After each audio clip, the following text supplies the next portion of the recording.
T'es une personne à succès qui veut s'élever encore plus haut dans toutes les sphères de sa vie. Tu veux trouver l'équilibre en dépassant tes objectifs financiers, de carrière et personnels.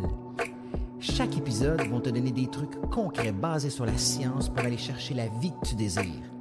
Merci de passer ces quelques minutes avec moi. C'est un départ.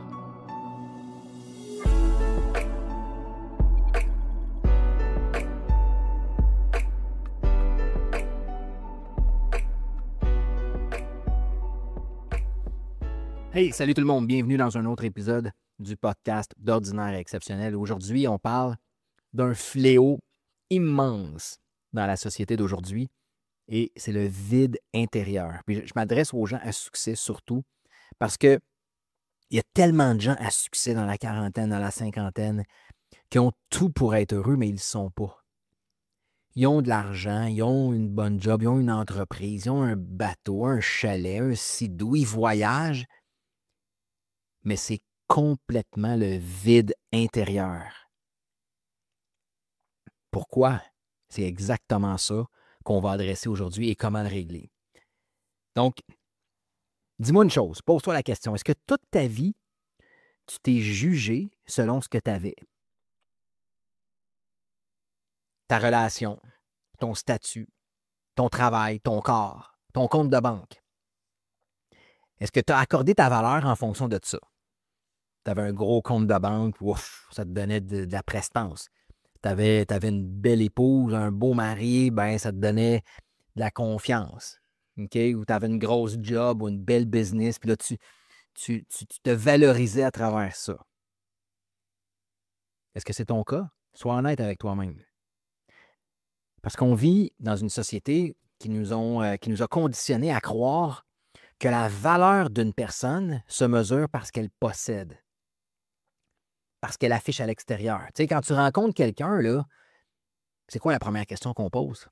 Qu'est-ce que tu fais dans la vie? On ne demande jamais est-ce que tu es heureux? Qu'est-ce qui te définit? C'est quoi tes valeurs? Tu sais, pourquoi qu'on demande aux gens c'est quoi ta job? Puis on va définir la personne en fonction de sa job au lieu de c'est quoi tes valeurs profondes? Salut, mon nom c'est Eric. Toi, OK, c'est Martin, c'est quoi tes valeurs profondes? Jamais on demande ça. Le premier réflexe pour apprendre à connaître quelqu'un, c'est qu'est-ce que tu fais à l'extérieur? C'est quoi ta job? Comment tu gagnes de l'argent? Puis si la personne te dit « je suis avocat, médecin », wow! Notre perception de la personne change. On associe cette personne-là tout de suite à une bonne personne, une personne à succès. Mais ça peut être le pire trou de cul au monde. Là. Il peut être médecin, peut être le pire trou de cul au monde. Aucune valeur, un menteur. Vous comprenez ce que je veux dire? Fait qu'on associe la valeur des gens à l'extérieur, puis les gens associent leur valeur à l'extérieur. Ça marche un bout de temps. Quand tu es jeune, tu bâtis ta carrière, tu commences une relation, ton cerveau est stimulé, il est excité par toutes ces conquêtes extérieures-là. Tu as 20, 22, 23 ans, 25 ans, 30 ans. Wow! Hey, de l'argent rentre, j'ai une belle blonde, j'ai un beau chum. Mais à un moment donné, tu frappes un mur, tu arrives à un moment où tu tournes autour de 45, 50 ans, puis là, ça ne marche plus. Tu peux avoir la maison, la job, le couple, mais à l'intérieur, tu es vide. Puis ce vide-là, il fait peur. Parce qu'il remet en question tout ce sur quoi tu as bâti ta vie. Alors pourquoi le cerveau tombe dans le piège? C'est que ton cerveau il est programmé pour rechercher la validation externe. Okay? Chaque fois que tu gagnes une promotion, que tu publies une photo sur Facebook qui génère des likes, ou que tu séduis quelqu'un, ton système dopaminergique, il s'active. C'est le circuit de la récompense. C'est quelqu'un qui a déjà mis une photo sur Facebook, il y avait 353 likes, puis oh my God, wow, j'ai de la valeur. Le problème, c'est que la dopamine, en fait, le système dopaminergique qui s'active, c'est le circuit de la récompense. Puis ça crée un problème parce que la dopamine, c'est comme une drogue. Ça donne un rush intense, mais temporaire. Puis ton cerveau s'habitue vite. J'ai jamais touché à la drogue, mais j'ai souvent lu que si tu prends une dose, je ne sais pas moi, de cocaïne, ben après ça, ça t'en prend encore plus pour avoir le même feeling. Fait qu'il faut toujours, toujours, toujours plus pour ressentir la même chose. Alors, c'est la même chose dans ta vie et dans ce que tu vas chercher. Quand tu faisais 100 000 par année à 25 ans, puis que tu as 50, puis tu fais 100 000 par année, ça ne t'excite plus, là. Mais à 25 ans, c'était comme Oh, wow! Fait que ce qui te faisait vibrer à 25 ans te paraît complètement fade à 50. C'est exactement comme les gens qui consomment du sucre ou de l'alcool. La première fois, c'est euphorique, mais 10 ans plus tard, t'en prends, puis t'as même plus de plaisir. C'est devenu une habitude. Alors, c'est pour ça qu'il y a tant de personnes qui ressentent ce vide neurologique-là. Leur cerveau, il a épuisé les récompenses externes. Puis, sans avoir aucune source interne de sens à leur vie, ben, ils se retrouvent face à un gouffre, face à un vide immense. Puis là, c'est là qu'arrive la crise existentielle. Pendant des décennies, les gens ont construit un personnage. Le moi qui réussit, le moi qui est en couple, le moi qui coche toutes les cases d'une vie parfaite. Mais ce personnage-là, il est fragile parce qu'il repose sur des choses que tu ne contrôles pas. Tu fais quoi quand ton couple s'effondre? Quand tu t'es donné de la valeur toute ta vie par rapport à ton couple, puis à 50 ans, tu te sépares après 25 ans de mariage, tu fais quoi? Quand ta carrière s'effondre, quand ta business va plus bien, quand tu t'es défini toute ta vie avec ton corps, puis que tu arrives à 50 ans, puis whoop! Tu n'as plus de l'air, tu n'as pas le corps que tu avais quand tu avais 20 ans, là, tu fais quoi? Puis là, c'est ton faux self, ton faux moi qui s'écroule avec tout le reste. C'est ce qu'on appelle une crise existentielle. Puis cette crise-là, elle n'arrive pas parce que tu n'as plus rien. Elle arrive parce que tu n'as plus de signification à ce que tu possèdes. Puis c'est là que tu réalises que tu n'as jamais bâti ton estime personnelle sur toi-même. Tu l'as bâti avec ce que tu possédais. Puis ce jour-là, tu fais face à ton vrai reflet pour la première fois. Puis ça te frappe dans la face comme un 2x4. Fait que c'est quoi qu'on fait dans ce temps-là? En fait, je vais vous parler de la science de l'identité de l'identité durable. Les neurosciences nous montrent une vérité qui est brutale. La vraie estime de soi-même, ça vient de l'intérieur, ça ne vient pas de l'extérieur. Quand tu bases ton identité sur tes possessions, tu actives ton striatum. Okay? C'est une partie du cerveau qui est reliée à la récompense immédiate, mais c'est très instable. Mais quand tu bases ton identité sur tes valeurs profondes, comme par exemple ton intégrité, ta croissance, ta contribution, tu actives ton cortex préfrontal puis ton insula. C'est des zones du cerveau qui sont liées à la conscience de soi, à l'équilibre émotionnel, au sentiment de cohérence. Fait en clair, en résumé, là, si ton estime est basée sur l'avoir, ton cerveau il est condamné à la frustration, au vide. Puis si ton estime est basée sur l'être, ton cerveau trouve une satisfaction qui est durable. Puis c'est exactement ça qui fait la différence entre quelqu'un qui est complètement éteint à 50 ans puis quelqu'un qui rayonne encore à 70 ans. C'est ça la différence. Fait que regarde autour de toi. T'as-tu déjà vu? Puis il y en a plein, là. Par exemple, un homme qui a donné sa vie à son entreprise. Puis là, il perd sa job après 25 ans. Ou son entreprise la vend. Peu importe. Puis là, il ne sait plus pantoute qui est. Il tombe en dépression parce qu'il n'a jamais développé une identité en dehors de son titre, de sa job, de sa business. Ou la femme qui s'est définie uniquement par son rôle de mère ou d'épouse. Toute sa vie, cette femme-là a tout donné à ses enfants, a tout donné à son mari, à la maison. Puis là, les enfants partent, son mariage s'effondre, puis elle est complètement perdue, cette femme-là. Elle ne se reconnaît plus. Même chez les célébrités, combien d'acteurs, de chanteurs, d'athlètes, après la gloire et la reconnaissance, ils finissent dans la drogue, ils finissent, même il y en a qui se suicident parce que la lumière extérieure, elle s'éteint.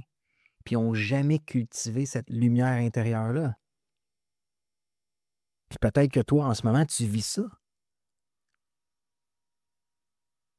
Peut-être ce que tu nourris depuis plusieurs années,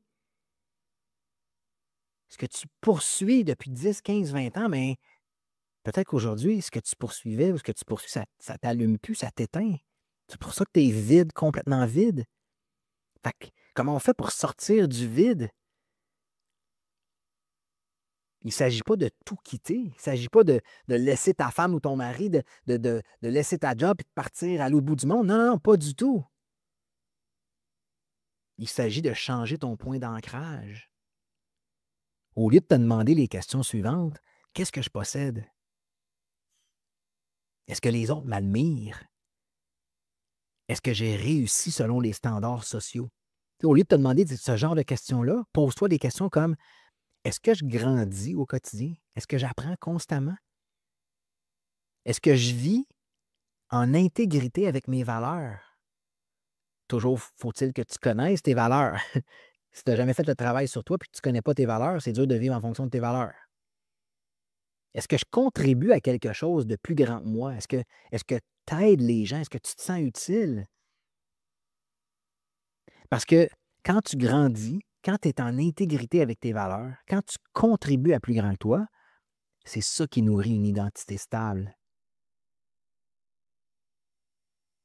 Puis là, je vais être brutal, je vais être sec, mais si ton estime dépend encore de ton couple, de ton statut, puis de ton argent, tu es assis sur une bombe à retardement.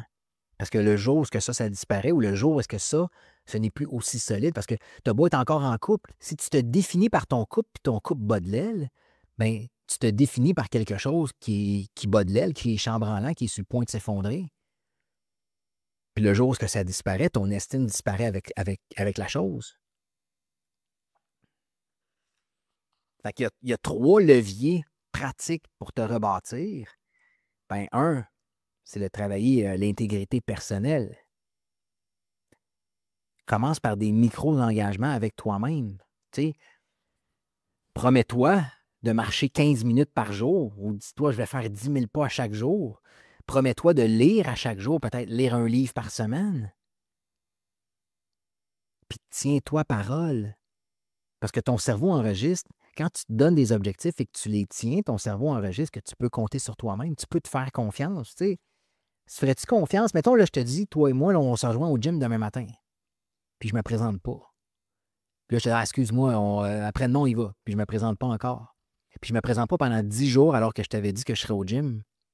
Est-ce que ta confiance en moi va être là? Est-ce que tu vas me faire confiance la 11e journée quand je vais te dire, hey, oui, oui, je vais être là demain? Ben non, tu me feras pas confiance.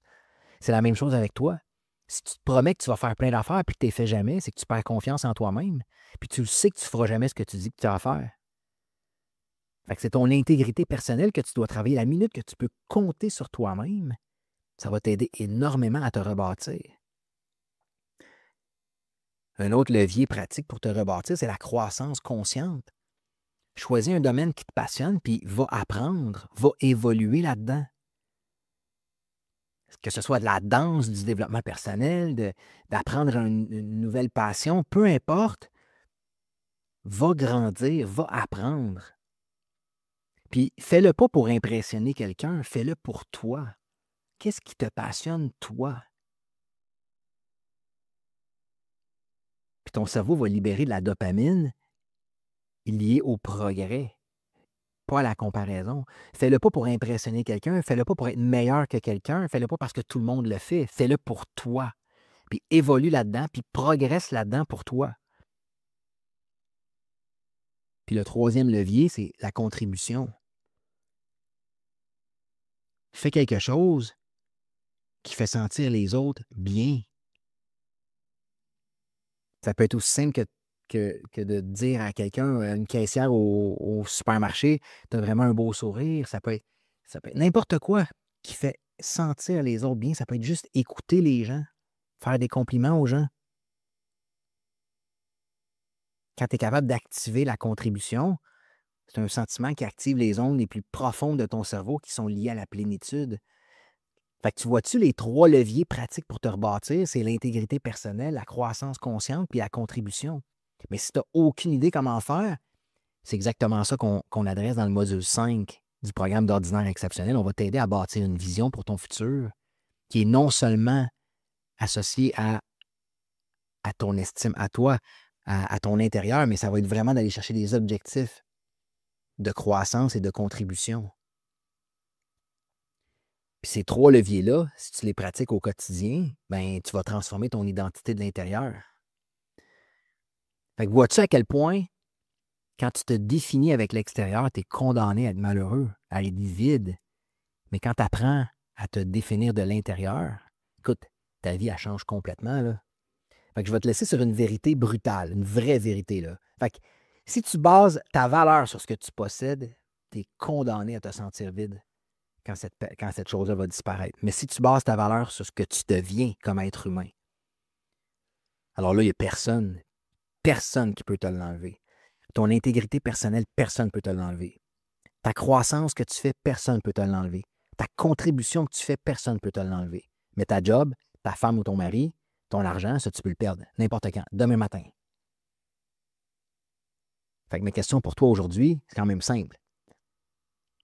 OK?